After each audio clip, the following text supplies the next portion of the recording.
This is the Global Podcast Network, where executives and professionals connect, share, and inspire.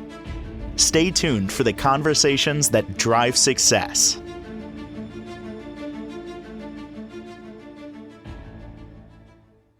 And welcome back, everyone. We've talked about traumas and healing before, and how many of us, if not all of us, have traumas from our childhood we might not even realize. And they could be somewhat insignificant in our thinking, but it's holding us back from living the lives that we want to live. We're going to talk about that today and a lot more with somebody who has a mental health center facility, specializes in trauma-based therapy and many different modalities, and they harness the power of the mind, the body, the spirit. They're located in Louisiana, and she's behind it. Lindsay Dugas joins us on the program. How are you doing today? I'm doing great. Thanks for having me. Good to have you. Look forward to this conversation. Same. Looking to learn. I mean, it's been my journey in the last number of years to dig into the trauma thing. When you say that word, it's almost a trigger in itself, where people might say, so trauma, I've never been through a trauma. And then they try to think of it as, all right, well, maybe the passing of a relative or a loved one, car accident. All right, that's a traumatic experience. But many don't realize that stuff in your childhood, a comment, bullied on the playground, didn't get picked for dodgeball, whatever it is a type of trauma. And that can really impact you later in life. Do you feel that way? Oh, absolutely. So we see a broad range of people, from children up to the elderly. And it is amazing how many people come here with many different types of traumas. And a lot of us think that traumas are significant events that happen to us, but what we don't realize that in utero, when our mothers are pregnant with us, we feel everything that the mother feels. So all the chemicals from the brain that's dumped into the body for the mom, the baby actually gets. So we are born with a little bit of things that we have to carry. And so it is up to us to choose different and break through those patterns and cycles and address the traumas head on and get to the root of the cause of them. I'm going to share with you, because it's kind of in real time. I did a past life regression 2 weeks ago. Yeah. And one of the questions was, as the therapist worked her way back, I've never done a past life, done hypnotherapy before. She actually said what you just said, in terms of, I went back to my childhood. Now I'm in mom's womb. Mm-hmm. And what's your mom feeling? And I really didn't have a fix on that. And then as we went a little bit deeper, I really did feel what I feel she was feeling at that time. And I know what was going on with my parents at that time. Wasn't that great, based on things I heard. But I honestly felt it. So It was, to me, that was real. I was feeling what she was feeling, hopefulness, things like that. So I get what you're saying. If I didn't do that, I might have really, I wonder about, no, I'm on your page right there. No doubt. Yeah, absolutely. Well, if you think of it, our DNA, we are made of us and then 13 generations behind us. So we have lots of things that come through our lineage that are passed down from generation to generation. So when we can actually address the problem, it may go back further than just you, when you start to unpack and unravel the trauma that's held within the body. And I know everybody uses the phrase, the body keeps the score, but the body really does keep the score. And the body does also know how to heal itself. And it can speak to you through different emotions and feelings. And it allows you to, unfold the raveling of exactly what you need to heal. In my journey, I firmly believe that the first mantra, if you will, that I ever wrote, still on my phone, all I need is within me now. To your point, we can heal ourselves if we have the right mindset and we dig into the right areas and the cellular level. Whoa. I mean, yes, research backs it up that everything we deal with, everything, it's not just stuck in your mind, it's in the cells of your body. So there lies illness, disease, and all of that. With your center, and we're going to go we're going to go deep into one modality in a moment. Okay, Um, you really do offer a lot, from we do. the trauma therapy, nutrition counseling, massage therapy, sound healing, Ayurveda. That Ayurvedic principles are definitely in your wheelhouse, right? That's me, yes. I graduated in February as an Ayurvedic practitioner, and I am really excited to bring that to the community. I just Mm. feel like our bodies are a vessel, and so when we can cleanse the vessel and eat right and support our bodies for how we are made up, it just kind of benefits us. It allows our channel to be clear, and it allows us to move at what's best for us. Personal question. Ready? Yep. What constitution are you? Which me? Madosha? Just asking. I honestly, I don't even know the difference between any of them. So you have in Ayurvedic, you have elemental bodies, and there are three main doshas. You have Kapha, which is earth. You have Vata, which is fire, and Pitta, which would be water.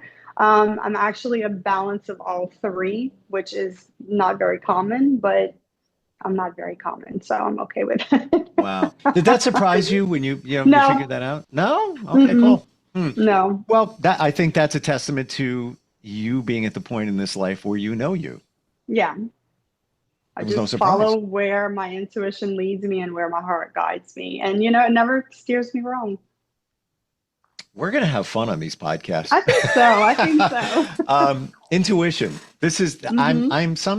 I'm very focused and very detail oriented, but when we're talking about this stuff, it excites me and I'm like a car screeching down the road. Ah, turn it over here, turn it over here. Yeah. Intuition, just fabulous that we have this ability in us, but many of us don't even realize what it is, how to recognize it. Um, where there are times, maybe previously, before you started digging into the metaphysical world, that you didn't really realize that you had intuition. Oh, yes. I mean, for many years, I walked asleep, is what I would like to call it. Mm.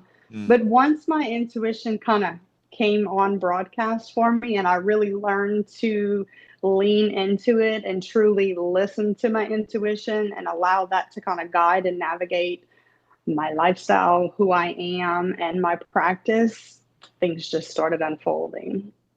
Did it almost feel like you were going through life and it was all okay, but there was like a sheer curtain in front of you, and yeah, you could Absolutely. see through it, but then and where you're going, and you see people, family, and all of that, but it's a little foggy, but it's there, but it's okay because you think that's the way it's supposed to be, and Right. and then when you dig into this and start learning about it, you pull a curtain back and there's clarity, and you see what's really life.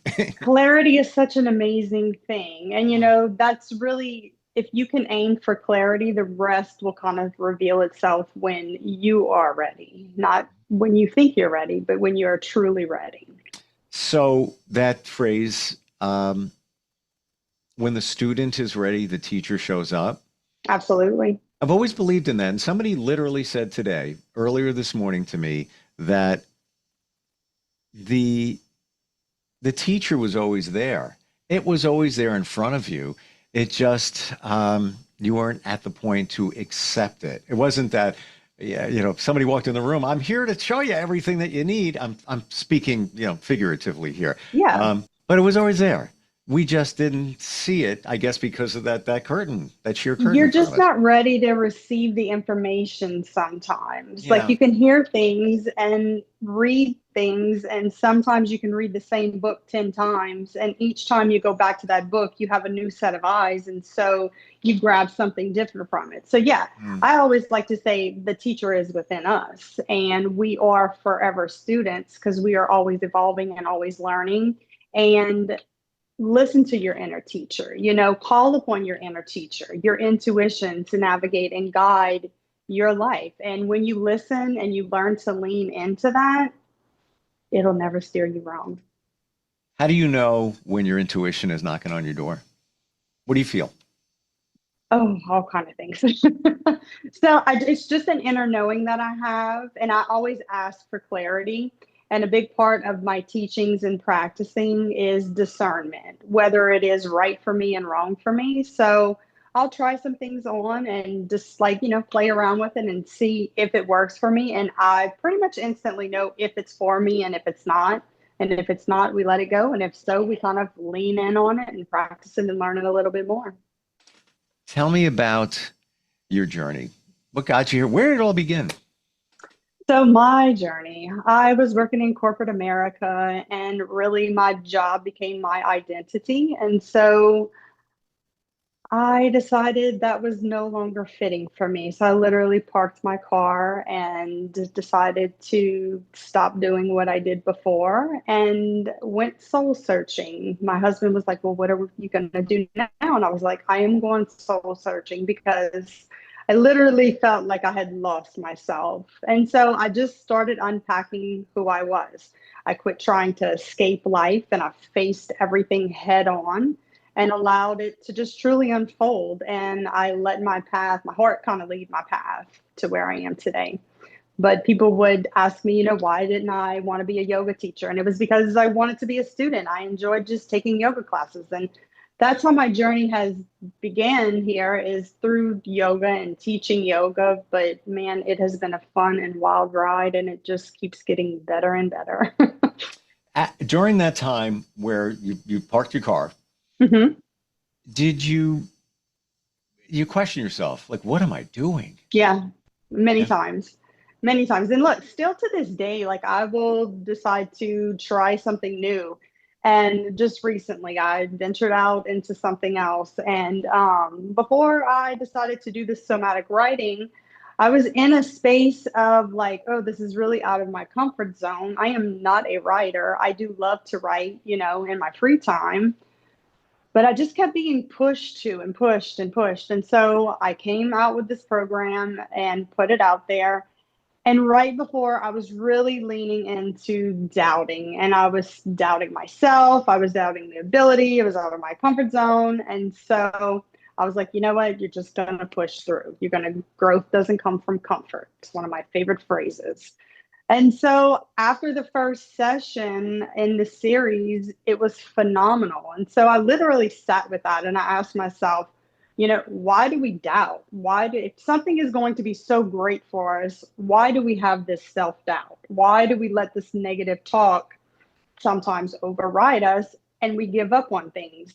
And in my meditation that day, I heard very loud and clear self doubt is part of the process of overcoming. So it's basically your self doubt is your fork in the road. And you can either choose to give up or you can choose the hard and go through and reap the reward after you've Hmm. overcome whatever challenge you've had. So I still to this day have that struggle. I think that's human nature. Well, there's so much going on within us. And if you go back to the traumas, it's probably sitting there, limiting beliefs, Absolutely. fear of failure. We all have it, not good enough. I mean, that's you ask any therapist, they all say the same thing. That's the number one thing that we walk around with coming from those traumas in our childhood, right? Absolutely. Hmm. Yoga is a big hmm thing in your life. And Absolutely. let's go to the basics because I feel myself included, haven't done yoga, learning more about it, but I feel many of us because of media, movies, TV, everything, that we think that, oh, well, I'm not in shape and I can't conform to a certain pose and hold that and all of that. What do you say to people like that? So the biggest phrase that I hear and the most often is, I am not flexible. And you do not have to be flexible to practice yoga. There are many types of yoga, there are many different styles of yoga.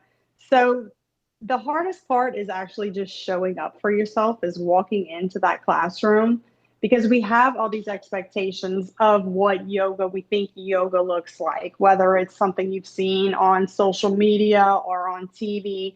But the reality of it is, your yoga practice is not going to look the same every day. It should be different. There are many different types of yoga. You just kind of have to find the one that really speaks to you. Hmm.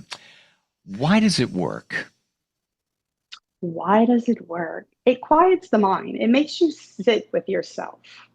And while in the beginning, the silence can be very, very loud for some people, it brings forth the things that you've been escaping, and it creates a safe space for you to face your reality and the life that you've created for yourself. And then it allows you the space to ask, is this serving me and who I am today?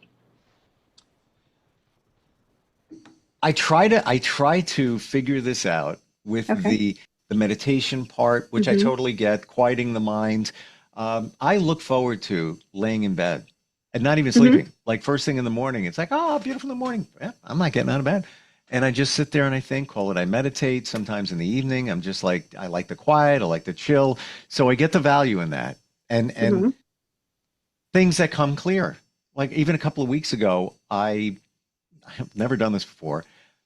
I just traveled on my own. I just went somewhere. I knew somebody there, but that wasn't even the goal. Didn't even hang out with them. He had his girlfriend there, and it was in another country. To be honest with you, I was solo. I was like, dude, we don't have to. You do your thing. We'll grab dinner once. Yeah. I didn't want to be. I just want to be alone. And it was just what you said: getting clarity, studying, reading, thinking, reflecting. So yoga, yes. Why does it blend, or how does it work when you blend the physical aspect of it? Why is that impactful? So when you blend in the physical aspect of it, you're actually opening up the fascia and the muscles and the tissues within the body. And so, like we said in the beginning, the body keeps the score. So your body and your tissues hold on to all your traumas. It kind of tucks them away and packs them into different spaces of the body, depending on what feeling it is. And so it allows that to open up and be released. So you can physically move the emotion out of the body. Thank you for that. Yeah. I And then really mean that. when you add the breath work to it, it allows your body to move with the breath. And so it also lets your nervous system and your body know that you're in a safe space. And so it allows your body to go from fight or flight into rest and digest. A man on a mission, it finally came clear. Like even the physical part of it, you know, expanding the fascia and really connecting with every part of you. And yeah, just what we said, the body keeps the score, cellular level. Like I Hmm. believe that wholeheartedly, but I never made that Absolutely. connection why the physical part of yoga is so important. Can you, let's say you're not doing yoga. Let's say Okay. you go to the gym. Stretching is so important, especially as you get older. Hmm. You realize like, oh man, I need flexibility. You know, I don't bend the same way I thought I did or used to. If you just get into a pose, let's say you're, at the gym on the mat or whatever, and you're doing some stretching in the morning, you want, maybe you're doing a workout, but you want to get ready for it, and you're just reflecting, thinking, breathing, and doing a stretch, whatever, pose it is, maybe you're planking, whatever. Are you on the yoga runway, so to speak? Are you almost starting that practice right there? You haven't gone full yoga, but is that kind of the beginning of it? It definitely can be. I would say it would be an introduction to it in your own way. So, like if you're holding that pose, let's say you use plank for an example. So, if you're holding your plank, like if you are trying to incorporate a little bit of mindfulness and yoga into your stretching, then I would just suggest close your eyes and bring your awareness to your breath and feel and hear yourself breathing and Mm, then come out of that pose. So yeah, it's okay. just moving mindfully. Yeah, and that's why I said on the runway. The yoga plane hasn't taken Yeah. off. You're just there. Maybe you're taxing a little bit in doing those, stretches. Um, do you have to have silence or much quiet when you do yoga? No, there are many different styles of yoga, and I'm certified in several of them. And Kundalini is a big yoga style that I teach. And we use movement and breath and mantra and chanting all at the same time. So, no, you do not have to have silence. You can bring meditation, not so much yoga, but meditation into anything you do.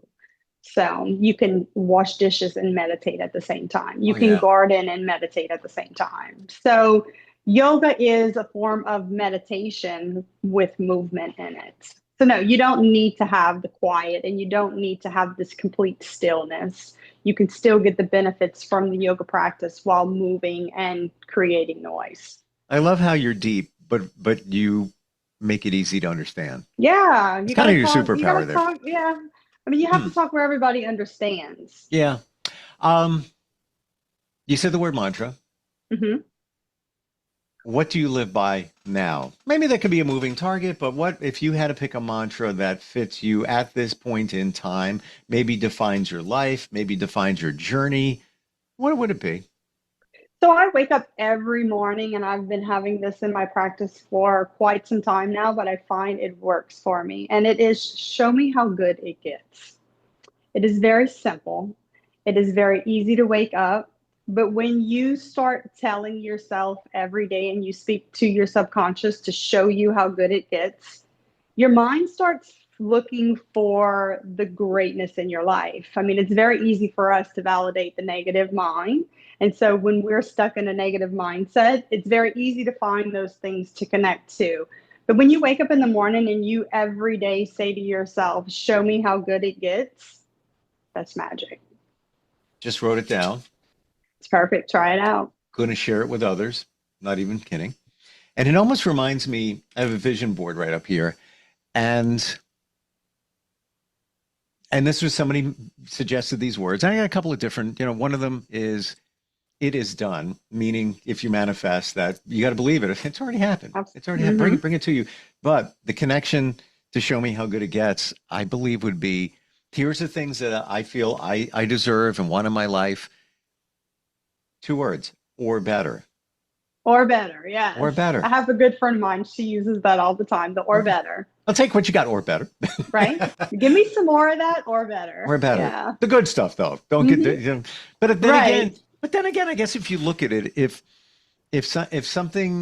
life is giving you lemons, well, all right, I have to accept that for now because that's the way it's happening. But give me that or better. It can only get better. Things It can can only get get better. better. And like I like to practice neutrality. And when you come from a space of neutrality, it allows for your life to flow a little easier. And what no longer aligns with you anymore can naturally just kind of fall off. And then Mm. what happens is when you come from a space of neutrality, you allow for what is yours to come to you. And so our logical minds can only comprehend so much. So when you come from a state of neutrality, it allows that or better, it gives it a bigger area to invite that in because it doesn't limit what your logical mind can comprehend. Got about 30 seconds. Okay. How do we practice neutrality? How do you get there? Just by surrendering, which I know sounds very Mm. easy and difficult at the same time. And because it is, you learn to become the observer of your life. You don't allow yourself to become so attached to such big emotions. And you also allow yourself to not become attached to material things. That's the secret of life. And That's the flow. it took me my life to learn that Mm-hmm. you shouldn't get attached to anything. Right. Nothing nothing is guaranteed, nothing is forever, nothing is permanent. It just isn't. Think about it. That is very true. That is very true. And it hurts. It hurts to even think that, because there's some things that we hold near and dear, but unfortunately, tomorrow's a different day. You don't know. That's not even guaranteed, but we don't even go there. Unless somebody has this amazing ability to foresee the future, nobody can. So don't hold on to those things so much anymore. And be an We only observer. have the present moment. Yeah, well, yeah, Absolutely. living in the moment, sure. Because when you It's the slice key. it, it is like, and that honestly, and we'll move on from here. That was my game Mm-hmm. changer in my journey. Somebody said that to me in the very beginning, Yeah. 4 years ago. Why don't you live in the moment? And it took me time to figure that out. You're located in Louisiana. How do we find you? It's metamorphosishoma.com. You can also find us on Facebook. We have Metamorphosis Healing Arts Center. Gotcha. Wonderful talking with you today. I know that Yeah. you're working on some platforms to offer some services virtually very soon. Yes. But so much to talk about here. And thank you for clarity. And I really, really mean that from my heart. Yoga. Thanks for having me today. Yeah, appreciate it, Lindsay. Have a great weekend. We'll get together next time. You too. You have a great 4th of July. This is the Global Podcast Network, where executives and professionals connect, share, and inspire. Stay tuned for the conversations that drive success.